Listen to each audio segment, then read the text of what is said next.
नमस्कार दोस्तों, कैसे हैं आप लोग। उम्मीद करता हूं आप लोग बहुत अच्छे होंगे और आपकी तैयारी बहुत अच्छे से चल रही होगी। जैसे कि आपको पता है, यूपी से जुड़े सभी अपडेट लेकर हम आपके सामने उपस्थित होते हैं और आज का जो अपडेट है बहुत बेहतरीन अपडेट है और सभी बच्चों के लिए बहुत इंपॉर्टेंट हो सकता है, क्योंकि बहुत सारे बच्चे चिंतित हैं अपडेट को लेकर कि 5512 के बारे में क्या होगा। तो हम बात करने वाले हैं कनिष्ठ सहायक 5512, ठीक है दोस्तों। और हम बात क्या करने वाले हैं ये भी देखेंगे आज, किन किन बातों पर गौर करेंगे। देखिए 5512 कनिष्ठ सहायक है, ठीक है। इसके बारे में बहुत सारे बच्चे चिंतित भी हैं और क्या क्या क्वेश्चन आए हैं वो क्वेश्चन है, शॉर्ट लिस्ट कब तक आएगी, ठीक है, क्या सभी को मेंस एग्जाम में मौका मिलेगा, फिर आपको दिया गया है कि आयोग का जवाब क्या है इस चीज़ को लेकर। आगे अगर हम बात करते हैं कि क्या क्या क्वेरी पे हम बात करने वाले हैं, चुनाव से पहले एग्ज़ाम क्या, यानी कि क्या चुनाव से पहले एग्ज़ाम होगा, फिर आपका कितना सेफ स्कोर रहेगा, ठीक है, टाइपिंग करें या ना करें, और हिंदी में टाइपिंग 25 वर्ड है, कैसे यानी कि सुधार क्या करना है इसमें। तो ये जो चीज़ें हैं ये आपकी क्वेरी हैं अभी तक की, जिन पर हम आज बात करने वाले हैं। तो एक एक क्वेश्चन को लेकर जो है हम डिस्कस करने वाले हैं भैया, क्या है वो।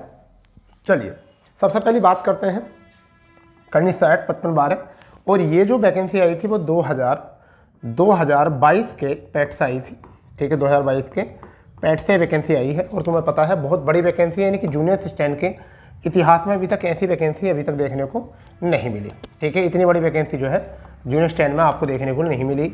अब शॉर्ट लिस्ट की बात क्या है, शॉर्ट लिस्ट कब तक आएगी। देखिए दोस्त, अभी शॉर्ट लिस्ट पे क्या है, इसके शॉर्ट लिस्ट के ऊपर काम चल रहा है। और शॉर्ट लिस्ट में पहले जो शॉर्ट लिस्ट पर काम करने की बात की गई थी, आयोग सारी बात अपनी नहीं बताते हैं, क्योंकि इसमें देखिए तुम्हें पता है 2.46 लाख इतने फॉर्म आवेदन किए गए थे।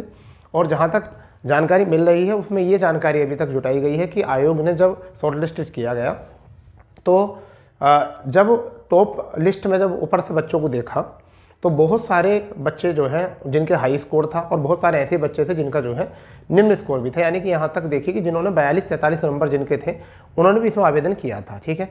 इस वजह से जब हाई स्कोर देखा तो 30 गुना 35 गुना बच्चे भी टॉप स्कोर वाले बच्चे इसमें नहीं मिल पाए, जिसके चलते जो है आयोग ने जो है अब जो निष्कर्ष निकाला है वो ये निकाला है अभी तक की जो बात है कि सभी को मेंस एग्ज़ाम में मौका दिया जाएगा, सभी को जो है मेंस एग्ज़ाम में जो है मौका दिया जाएगा। रही बात ये, आयोग का जवाब तो यही है कि आयोग ने क्या करा था इसमें कि आयोग में आपका जवाब यही दिया गया है कि आपको सभी को मौका जो है परीक्षा में मिल सकता है, ठीक है। और फिलहाल में इसका अभी ऑफिशियल कोई डाटा नहीं आया है, क्योंकि ऑफिशियल डाटा जो होता है बहुत समय बाद मिलता है, आपको भी पता है और हमें भी आपको पता है कि ऑफिशियल डाटा जो है बहुत बाद में ही आता है। परंतु जो भी सूत्र हैं उनके माध्यम से अगर बात करें तो शॉर्ट लिस्ट की जो डेट है वो आपकी चुनाव से अभी भी यही बात आ रही है। अगर आज अभी भी रिट डालोगे तो चुनाव से पहले ही आपको बताया जाएगा कि आपका चुनाव से पहले ही एग्ज़ाम होगा, शॉर्ट लिस्ट भी चुनाव से पहले ही आएगी। आगे अगर हम बात करें चुनाव से पहले एग्ज़ाम क्या, बिल्कुल अभी तक के आंकड़े तो ये हैं कि चुनाव से पहले होगी, परंतु जैसे चुनाव की तैयारी को देखकर तेज़ी दिख रही है, ऐसा लग नहीं रहा कि चुनाव से पहले एग्ज़ाम करा देंगे। क्योंकि आयोग ने जो रिजल्ट सपोज करिए क्या है, जो रिजल्ट जो है आपके जनवरी में आने थे, यानी कब आने थे, जनवरी आने थे, वो रिजल्ट भी अभी तक नहीं दिए हैं, यानी कि अब तक नहीं है वो रिजल्ट। इसका मतलब ये है। और बहुत सारी भर्ती जो है वो पीछे चली गई हैं, जैसे मुख्य सेवक की भर्ती चली गई पीछे, बीडीओ की भर्ती चली गई, लेखपाल की भर्ती पीछे चली गई है। इसका रीज़न ये क्या है कि आयोग के काम करने में जो है कुछ ना कुछ बच्चे भी जो हैं बीच में अड़चन लाते हैं। जैसे कि लेखपाल में जो है बच्चों ने रिट डाली, स्टे लगा दिया, उसको भी रोक दिया, मुख्य सेविका में स्टे डाल दिया, वो भी रोक दिया।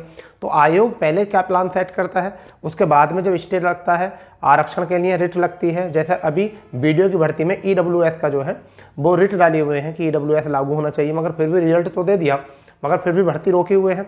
दूसरी लिस्ट के लिए भी बच्चों ने आयोग का दरवाज़ा खटखटाया है और कोर्ट का दरवाज़ा खटखटाने के लिए बोल ही रहे हैं, परंतु आयोग ने एक थोड़ी सा आश्वासन दिया कि दूसरी लिस्ट जारी की जाएगी। तो इससे भर्ती जो है थोड़ी सी पीछे पहुंच जाती है, और उससे जब भर्ती पीछे पहुंचती है तो जो पुरानी भर्ती होती है जिन पर काम चल रहा होता है उनका काम भी जो है थोड़ा डिले हो जाता है। आगे बात करते हैं टाइपिंग करें या ना करें। तो जिन बच्चों ने अभी तक टाइपिंग नहीं शुरू करी है, जिन बच्चों ने अभी तक टाइपिंग नहीं शुरू की है वो तो कर दीजिए शुरू, क्योंकि अभी से अगर करोगे तो थोड़ा अच्छा रहेगा।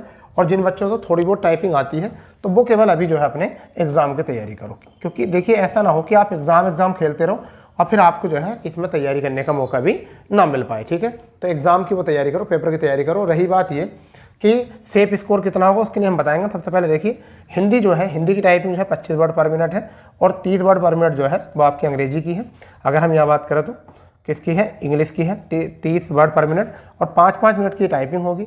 अब इसमें सबसे बड़ा क्वेश्चन मार्क जो है वो क्या है कि सेफ स्कोर क्या है जो कि फाइनल सिलेक्शन हो जाए। तो मैं यहाँ पर आपको बताना चाहूँगा पहले इसका सिलेबस।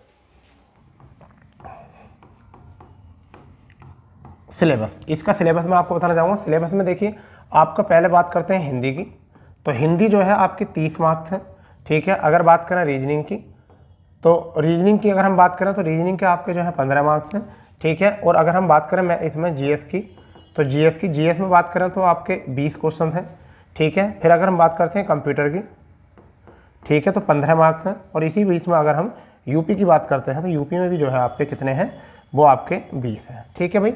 इस तरीके से जो है आपके ये 100 मार्क्स हैं और 2 घंटे का आपको टाइमिंग है। 1/4 जो है वो आपकी निगेटिव है। तो आपको इतना तो पता होना चाहिए कि जब 1/4 निगेटिव होती है, 1/4 निगेटिव होती है तो हिंदी में कोई कैंडिडेट कितना कर सकता है, हिंदी में कोई कैंडिडेट कितना कर सकता है, मान के चलिए कि 25 हिंदी में कर सकता है।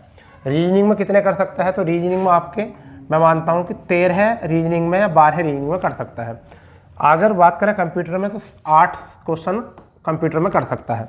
यूपी में अगर हम बात करें तो यूपी में जो है 20 क्वेश्चन है, मान के चलिए 15 क्वेश्चन हमारे यहाँ से हो जाएंगे। जीके में अगर हम बात करते हैं तो 12 क्वेश्चन जीके में, ऐसे मान के चलिए एवरेज बच्चे के, तो आपके 12 दूनी 24 यानी 50 और 22 यानी कितने आ चुके हैं, देखिए 2 और 7, 7 और 8 15, 15 और 7 आपका जो हो जाएगा, एक सेकेंड इनको जोड़ लेते हैं। देखिए ये तो 20 तो ये हो चुके हैं, ठीक है, 20 आपके हो चुके हैं और 20 और ये 45 और आपके 60 यानी कि 72 कितने हो रहे हैं, 72 नंबर हो रहे हैं।